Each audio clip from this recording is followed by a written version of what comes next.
Welcome back to the channel. Today I'm giving you a fantastic aggressive game played by Ben Magana at the age of 13 years against veteran Francis Ngesa from Kenya. This game was played in the Pan Paper Chess Open back then. Ben Magana came joined second in the senior section and he played the most brilliant manicure in the Danish Gambit. Please remember to subscribe, like and comment to support the channel. Ben Magana is in the white pieces against Francis Ngesa, who is in the black pieces. Ben opened with e4, e5 from Francis Ngesa, d4, e takes d4, and then Ben went ahead to sacrifice another pawn in the spirit of Danish Gambit by playing c3. And after d takes c3, he played bishop c4, c takes b2, and he played bishop takes b2. So in this position, you see that all the pieces of white are focusing on the king side of black. So black has to play energetically to survive the attack from white. There's a simple line which can try to equalize the position and try to give a slight advantage to black by playing knight f6.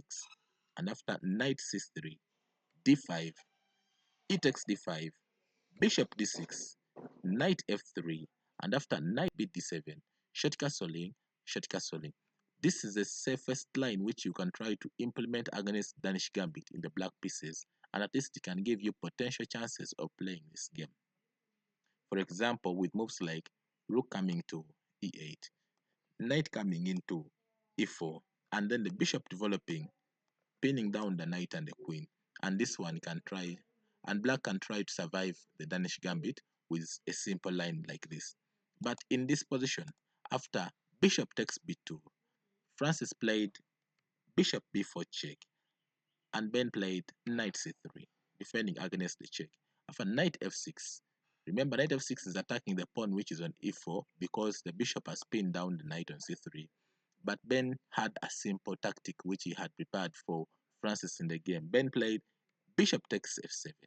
For example, if king takes f7, then queen b3, checking the king, at the same time taking and recovering the bishop which is on b4. That's why in this position, after bishop takes f7, Francis played king f8 and Ben played bishop d5, trying to create weaknesses on the black camp. Black played c6, and after bishop b3, you can see that all these are potential weaknesses on the dark squares. So black played knight takes e4. Remember, the bishop has pinned down the knight on c3, so pawn e4 was a hanging pawn. So Ben played knight e2. The simplest line which black would have tried, for survival, would have tried knight takes c3. And after knight takes c3, queen e7 check. After king f1, d5, trying to blockade the white bishop which is on d3.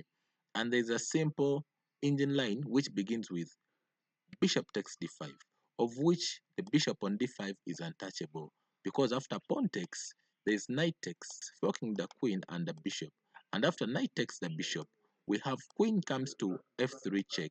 Remember, the bishop can pin the queen against the king on that diagonal. So it means the bishop on d5 is untouchable. The knight d7, continuation, a3, bishop takes c3, bishop takes c3, c takes d5, bishop b4, pinning the queen against the king, of which you can go off after playing knight c5, queen takes d5, attacking the knight, and you can't play b6 because the queen can just take the free rook on a8.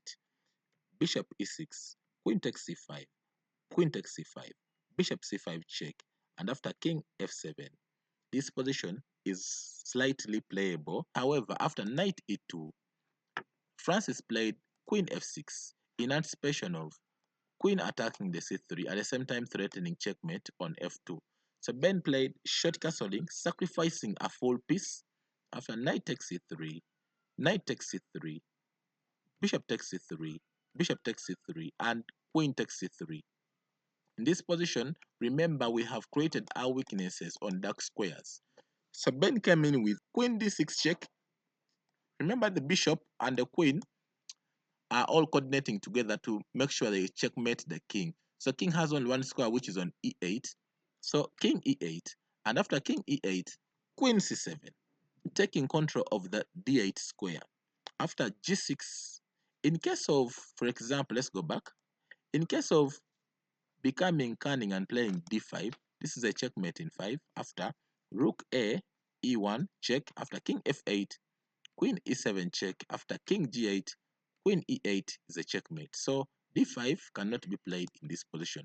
That's why Francis tried g6, and after rook a, e1, check, king f8, queen f4, the strongest move in the position, check, and after king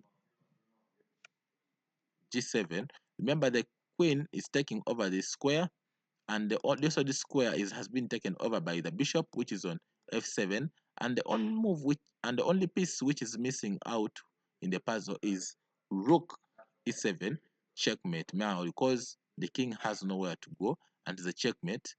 Thank you so much for watching, and I hope you like the video. Subscribe to support the channel.